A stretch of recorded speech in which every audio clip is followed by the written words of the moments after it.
Thank you for joining us on the Winning and Selling Podcast. I'm Professor Scott Plum of the Minnesota Sales Institute, and with me is Bill Hellkamp of Reach Development Systems. Could it be that the key reasons that a salesperson loses a deal is through self-inflicted wounds? Is it possible that the mistakes they make when interacting with a prospect are the very things that cause the sale to be lost or put on hold? Get ready for what might be a painful self-examination as Scott and I dive into the topic, 5 ways you are hurting your sales, and other radical ideas on episode 607 of the Winning at Selling Podcast.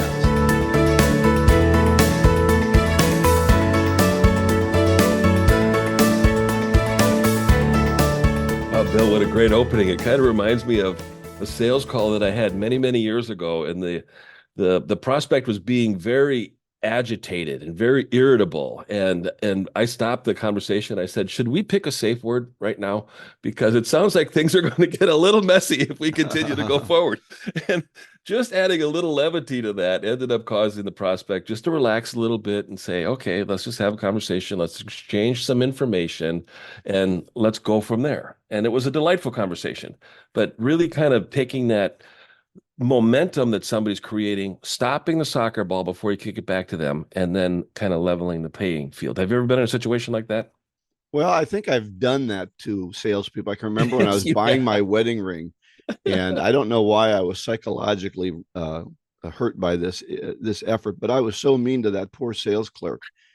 And I'm not generally mean to good salespeople, but I was just, kind of having my own emotional fits. And that's the thing we don't always know is what's the mindset of the person that you're going in to see. Yeah, And they could be in a bad space, and maybe yours was, and maybe I know I was in that case. But before we get into that, we're gonna wrap into the psychology of money. So what's going on in chapters 4 and 5? We're covering 4 and 5, and chapter 4 is confounding compounding. And I'm like, okay, I mean, this is kind of like that word that I can't pronounce that I won't even try to attempt. But I think that compounding interest, so this chapter is on compound interest, and I really believe that the eighth wonder of the world is compound interest. And I really wish that I would have learned that at a very young age. And it's really one of my life's regrets. And Well, I've spent my money foolishly on food and rent and things like that. So that car in your garage. well, Bill. I did lose about $800,000 on that car if I had saved that money. But you know what? I probably would have spent it on something else. And that's really the challenge. And I see this challenge with a lot of people. Their spending habits are poor, which keeps them. And we're going to talk about that in chapter 5. But how we spend and use money is poor. And then sometimes, I look at kids now. Young people coming out of college in their 20s and early 30s. That's where all of my boys and their wives are. And house prices have doubled in the last few years. $300,000 for a small townhouse. Right. And interest rates at 7%, and a $200,000 of college debt. And a $20 an hour job. What's somebody to do? How am I going to save money to compound interest on it? But that's a whole nother lecture. But yeah, that is a lifestyle, and it is spending. If you can really cut the spending, I can't go into a coffee shop and spend $6 on a cup of coffee. That's right. I can't do it. And I tell you, that adds up. I love the story about Warren Buffett, and he's kind of the icon when it comes to financial planning or compound interest. And I can't believe the guy's in his 90s. And the author tells a story about Warren Buffett being worth $84.2 billion, but he generated it after he turned 50. And $81 billion of that he earned after qualifying for Social Security. So he, and Warren Buffett had a track history of getting 22% return on his investment consistently. And I bring that up because I want to refer to it a little bit later. But looking at the time that Warren Buffett was alive after drawing Social Security at 65 or something like that, or 72, whenever he took it, that's when compound interest really started magnifying and doubling. And it's incredible the amount of money that he made after he was 50. And well, I don't think, let's say he's 80 now, so 15 years. 90s. I don't think, is he 90? So 25 years. I don't think that 22% compounded annually. Maybe it will quintuple your money from, you know, 5 billion to 81 billion, but Mm. I don't think so. I think he got smarter and smarter. He Oh made yeah. better and better business deals. He probably was getting 5 or 6% when he was 15, and getting a lot more now. And I think Hmm. I'm not going to get 22%, Scott, because Right. I'm not Well. going to spend my entire day figuring out what stocks to buy. And I don't have $1 billion so that I can actually influence the market. When I Mm. choose a stock, the market doesn't go up based on Right. my choices. But when Warren Buffett buys a stock, that stock automatically goes up because Right. everybody says Warren Buffett's into it. So that's a rare air. If I can get 5 to 7% consistently on my money, that would be nice. But we Mm. have a downturn. I lose 20% of everything that I Mm. have. And Hmm. now I've got to spend the next 10 years building that back up again. And those are the challenges, I think, of just claiming, gee, I wish I was could get more in my money. I'm not going to. When interest rates were at zero, Yeah. then you got to know what stocks to put your money into. So I don't think it's as easy as just getting 22% consistently on my money. That isn't going to happen because I'm not going to spend my whole day figuring it out, and I can't influence the market. Yep. Yep. And we're going to talk about that more in chapter 5. But you bring up a good point, and the author talks about this, and he says Warren's skill was investing, but his secret was time. So when he invested early, he made the right choices, he stuck with it. Over time is when he got that return. Now, there was another player during this time with Warren Buffett and Charlie Munger named Jim Simmons or Simons. Simons dealt with 66% return on his investment, and he grew his portfolio to 21 billion, but he did it before he turned, but he did that after he turned 50. Right, right. So he didn't have that leverage of time to his advantage, but he invested very, very well, but he didn't have that time to his advantage. And maybe, he's not 90 either, so maybe another 10 years he'll surpass Warren Buffett at the same age. If I wasn't going to get 22%, Scott, I'm not getting 66%. Yes. So Yes. these examples, as I was reading them, they don't relate to me at all. First of all, I believe in what Mark Twain said. I'm more interested in the return of my money than the return on my money. I'm Yes. more worried that when I make an investment, I will lose money, not on the interest I will gain through that investment. I don't think Hmm. Warren Buffett and Simmons has that same problem. So I don't know. It's we're trying to stick our stuff in money markets where we can get some kind of a consistent gain. We're putting it in the stock market, and if I had 40 years, then I can have the ups and downs. But I'm 65 now.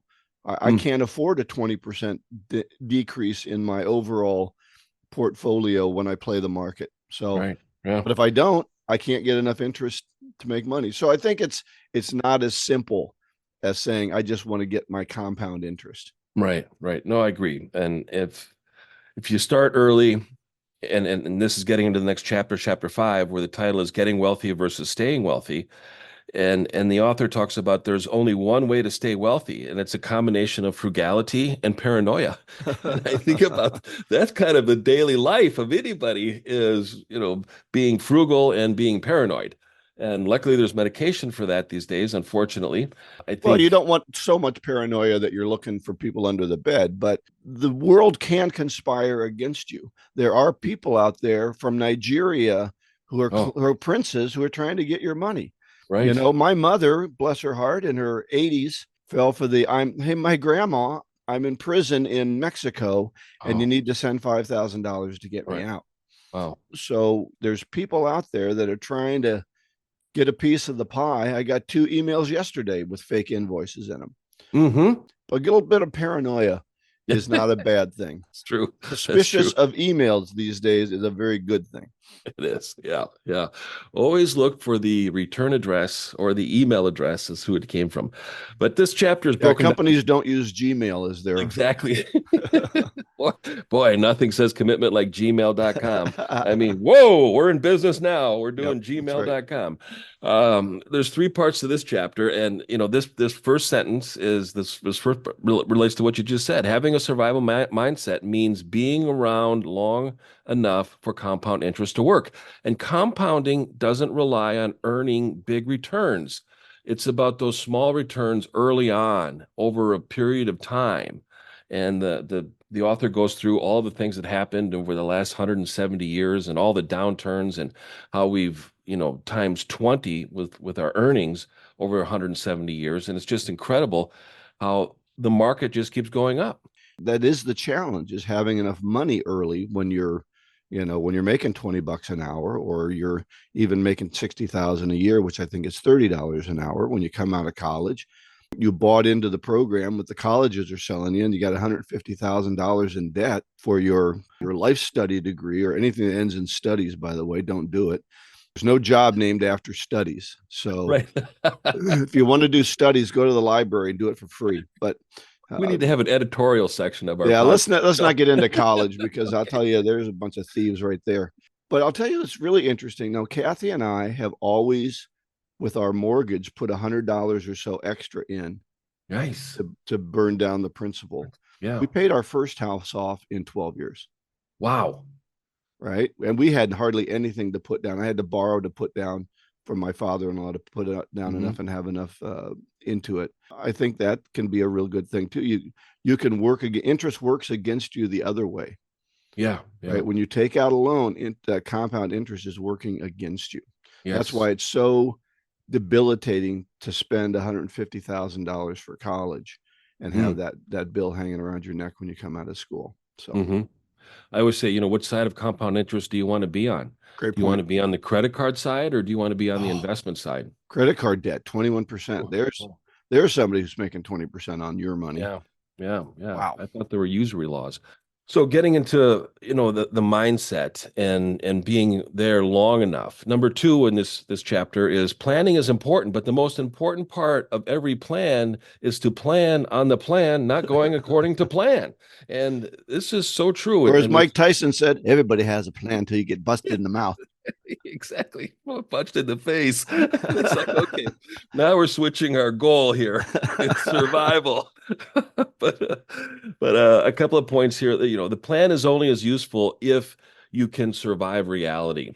So luckily, you were able to take that $100, apply it towards the principal, and take a 30-year mortgage and cut it down to 12 years. And imagine the equity that came out of that house over that time that was also compounding in your Well, it favor. was good that in those 13 years, 15 years we owned it, I think it doubled in price. Wow, good for you. So I think when you think about this, one of my children and I together took the Dave Ramsey course, and he hates Mm, debt. He sees how debt is killing people and has a plan to help you get out of debt. But that means you don't drink coffee at Starbucks. right. You don't eat out. It's a Hmm. rice. He calls it the rice and beans diet until Hmm. your debt's paid off. And that's a good idea. Get yourself out of debt as fast as you can, so then you can start saving that same money and have a chance to have compound interest. But our lifestyle gets in the way of savings. Hmm. Another point in this section is margin of safety and raising the odds of success at any given level of the risk by increasing your chances of survival.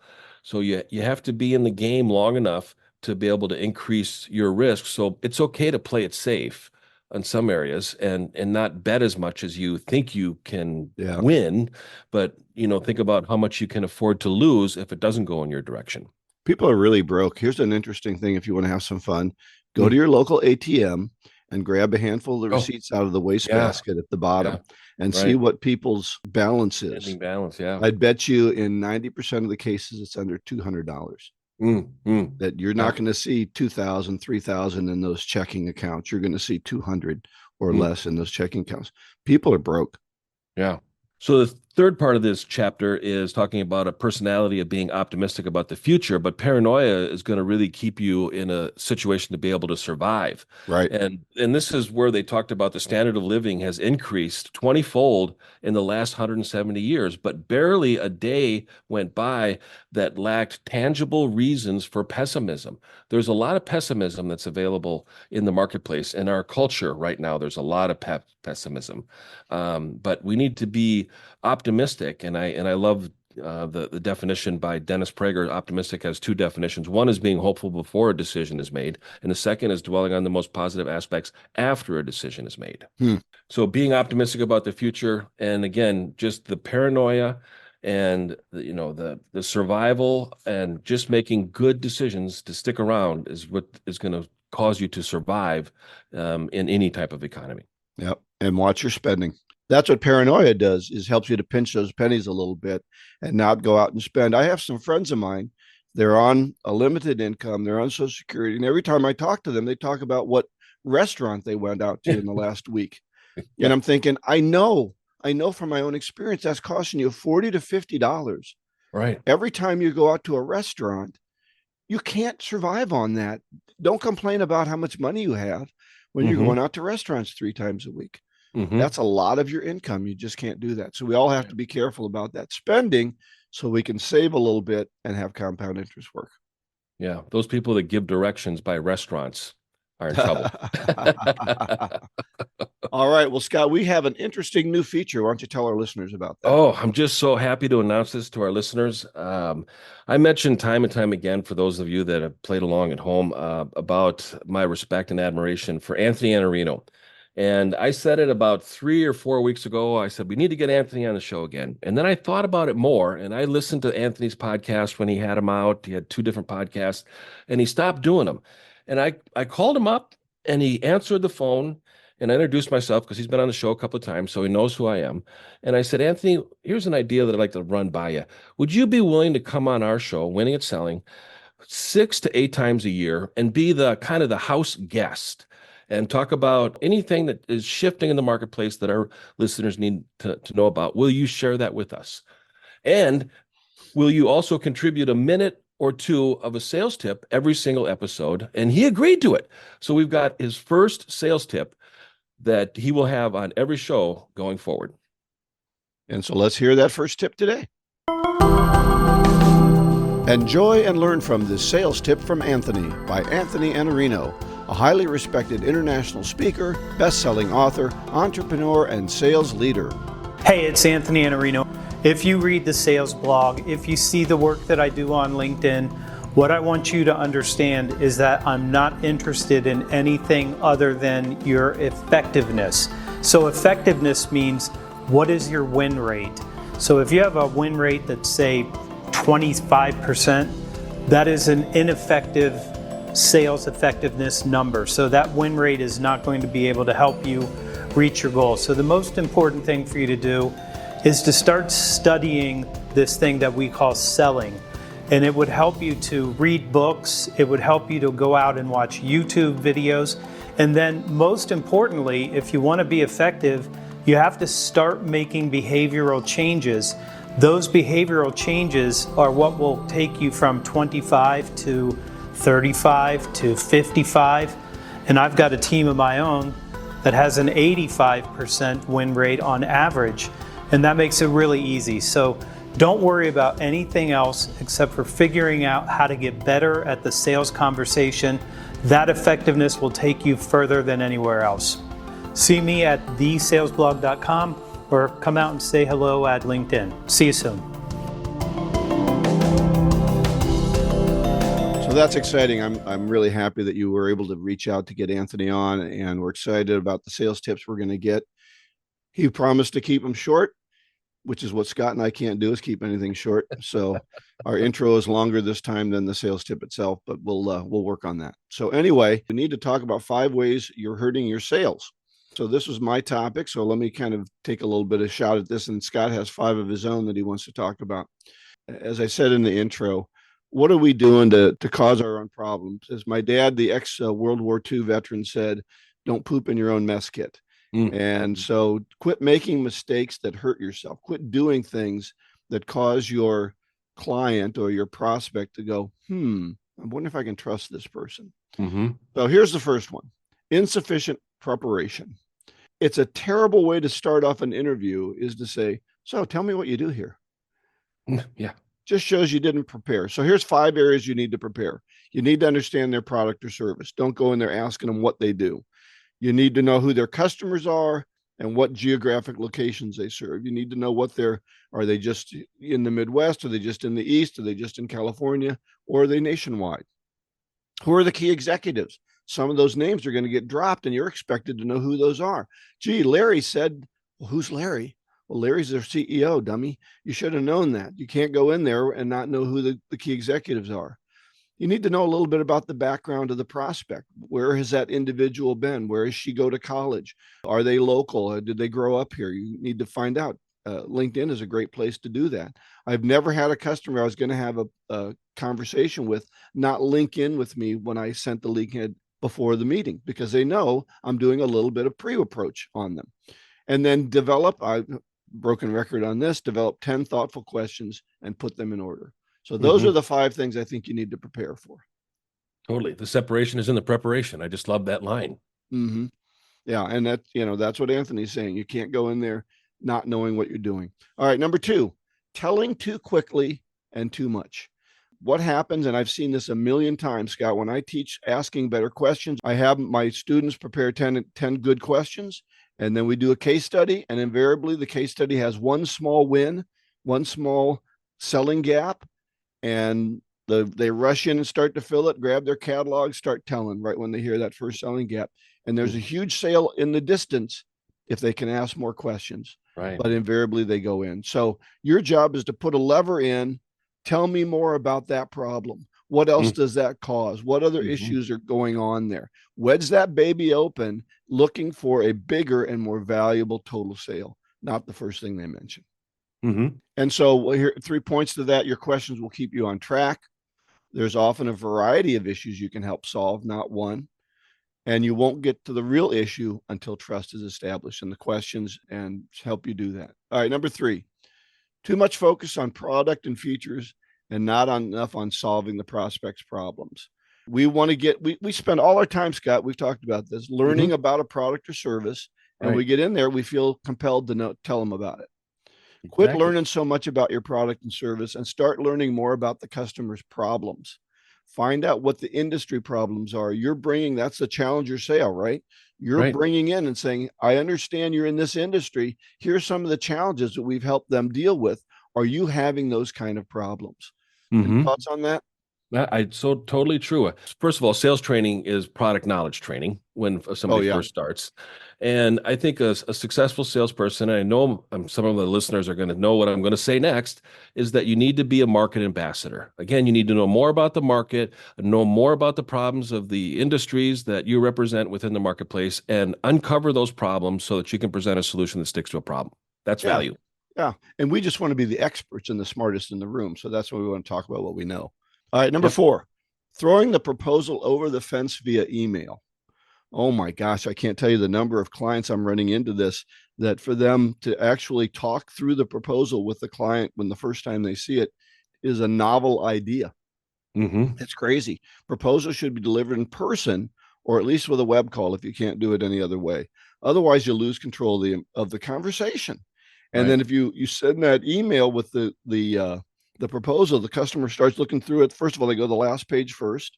They look at the price and they think, gee, this is expensive. Now you can't control the message and the negatives that have built up in the customer's mind. And you get the call back or no call back at all saying, no, I think you're too expensive.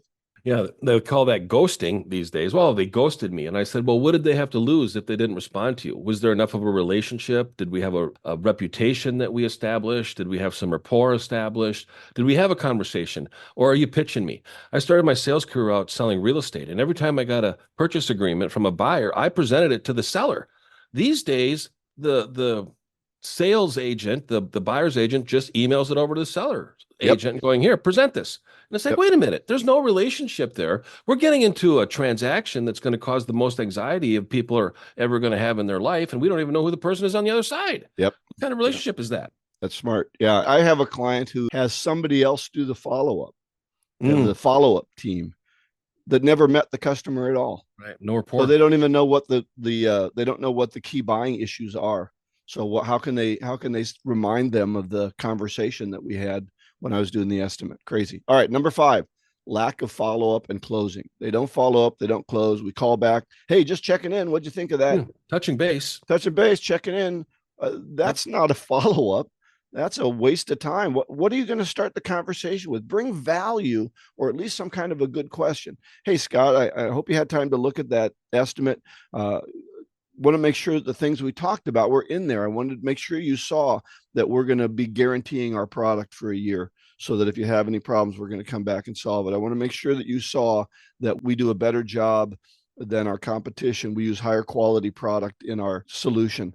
So you got to know what the difference is. That's what the phone call is about, is to remind them of the things they wanted, get them to build the dream again. Exactly. Don't just check in, bring value. Exactly, Bill. You're so right. I mean, you have to identify what's most valuable in the first conversation that you have with them, and then remind them about what they found most valuable in the first conversation you had. You can open and say, I'm just touching base, or I'm just checking in, but I really wanted to follow up on this topic because you said that was important. And I want to be able to commit to what's important to you. Let What me do you show see you as- where in the proposal that comes. Yeah, yeah. How do you Right? see us working together in this area? That's right. Yep. So we need to do that. And then closing, I like to give them alternate choice. I like to have maybe two proposals out there. Do you want A or do you want B? What do you think is going to be better? What do you think of the barrier that's keeping you from working together? What's stopping you, right? And then the one I've used before, which I tried 3 times to call them. I need to move on. Hey, Scott, I get the feeling you want to tell me no. It's okay if you want to.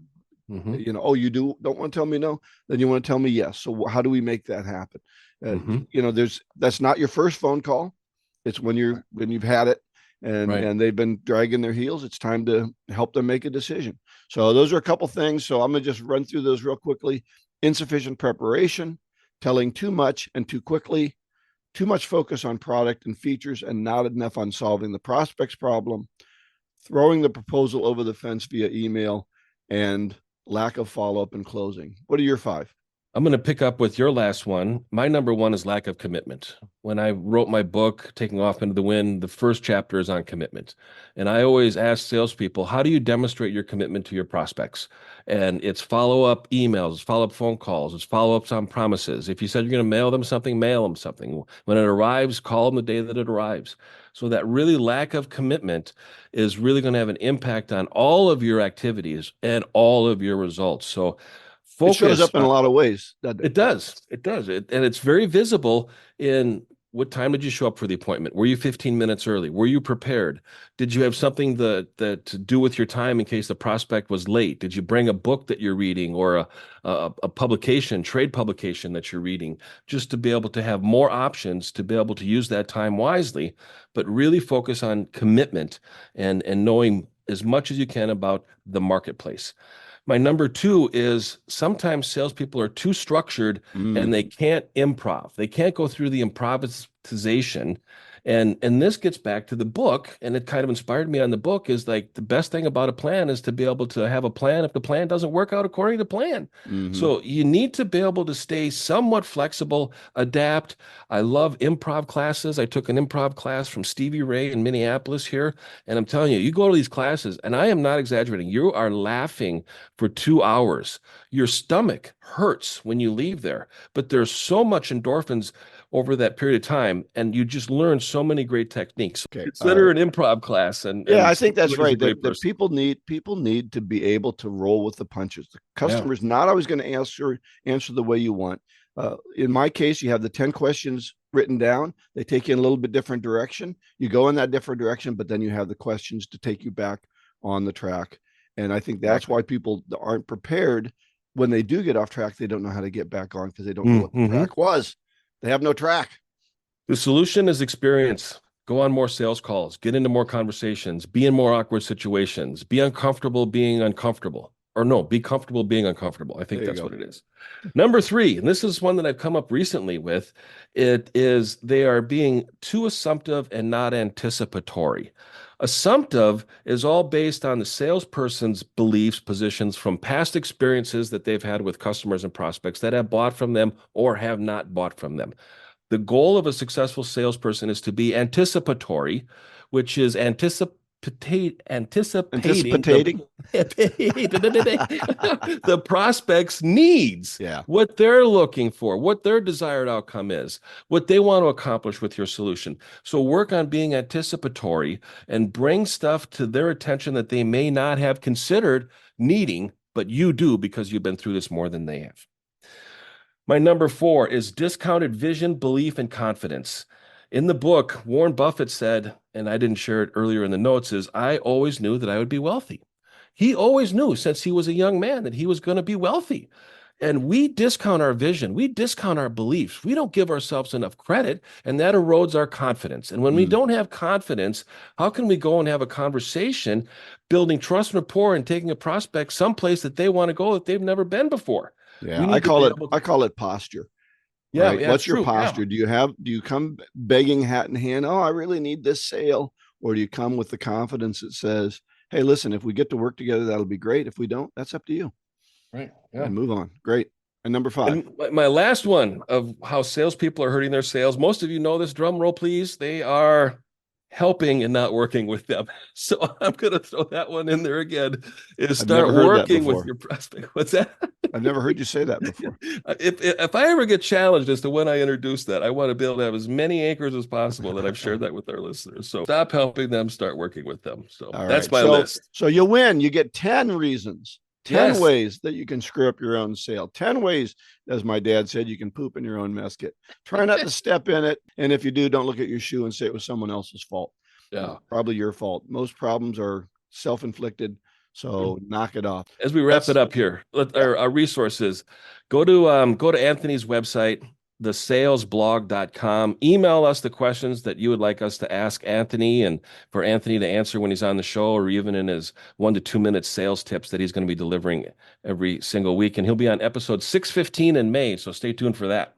Excellent. And our golden nugget today. Our golden nugget is risk comes from not knowing what you're doing, by Warren Buffett. And most of us who try to invest don't know what we're doing. It's like, oh, I love eating out, so I think I'm going to buy a restaurant. No, no, you don't want to do that. As we wrap it up, go to winningatselling.com. We'll have a link to Anthony's The Sales Blog. We'll have links to Scott and I on LinkedIn. So go out and check us out. All that information is going to be in the show notes. So next week, we're going to be covering again the psychology of money, and we'll be covering chapters 6 and 7. And the topic is going to be memorable moments. And Bill and I are going to share our sales lessons learned the hard way. So please go out and share this podcast with your colleagues and on social media. This is episode 607. Go out and get better one skill at a time. Joyful selling.